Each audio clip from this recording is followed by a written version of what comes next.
gaur zabaldu egin da herritarren arreta zerbitzua, zerbitzu integrala da, eta orduan orain arte zen zerbitzu orokorra edo dena, ez?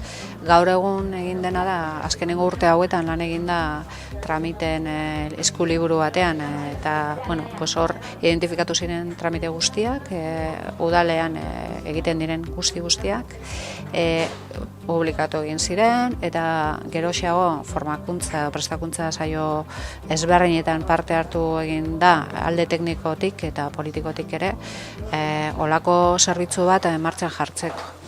Arloz arlo identifikatu egin dira egiten diren kudeak eta guztiak, eta zentzuk izan zitezken hemen herritarren zerbitzu integral batean eman zitezkeenak jarri egin dira abian, ez? Horrek esan nahi du gaur egun lehengoan ez bezala, lehengoan bakarrik erregistro xume bat egin altzen, edo lizentzia bat eskatu, edo hori guztia, baina gaur egun, olako zerbitzu batean, dandana dago sartute.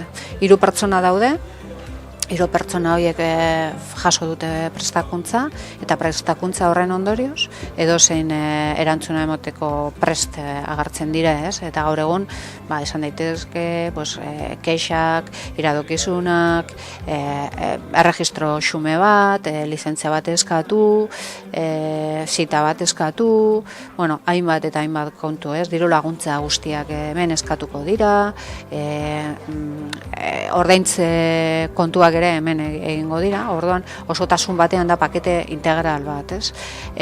Espezifikoan ere, gaur egun, norbaitek hitz egin nahi badu teknikari batekin gauza zehatza dela eta, ez? Kasu honetan, deitzen zaio teknikariari edo momentu batean berarekin ematen zaio hitzordu bat, ez? Era horretan, gaur egun, errezagoa egingo da zerbitzua, era zuzena, nolabait edo esatearren, eta bide batez ere, jendeak gitziago itxaron beharko du tramitazioan, ez? Gaur egun ona etortzeko, gainera, ordutegia zabaldu egiten da, lehen ez bezala, orain 8 gutxiagotan martxan dago, eta 3 arte, presenziala dena, bestela ere telefonoz kudeatzen dira zitak eta egin beharrak, edo bestela ere online sistema baten bidez.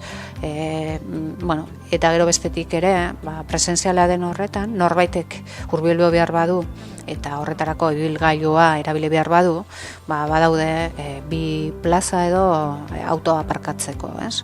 Orduan, pertsona horrek ekartzen du autoa, askotan izan daiteke igual herri batzar batean bizi delako, edo ezintasun fisikoa duelako, eta erabili behar du, edo dena delakoa, eta besterik gabe, baldin badator ona, uzten du autoa hor, egiten du gestioa, eta berriro ere badoa, ez? Era horretan, osotasun batean planteatzen da. Bestetik ere badaukagu gune batzuk, omentzako gunetxo badaukagu, bestetik ere badaukagu beste era batean ere gela bat, bilera gela bat, espezifikoan edo zerbait landu behar bada, teknikari batekin hor, gaur egun administrazio elektronikoa dakagunez, espediente guztiak dira, gaur egun izango dira guztiak elektronikoak, eta espediente baten inguruan hitz egin behar bada teknikari batekin, hor gelatxo horretan ere hitz egin daiteke, ez?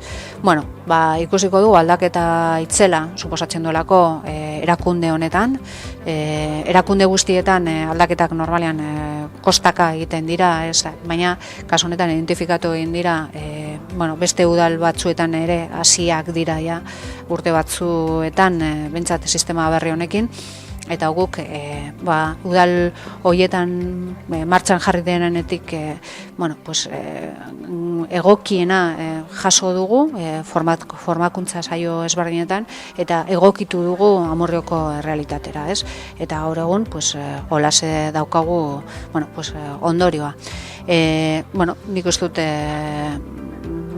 begibistan dena da hori barneko antolakuntza kontuan aldaketa bat dela, herritarren esku edo jartzen den zerbitzu integrala osatzeko asmoz, ez?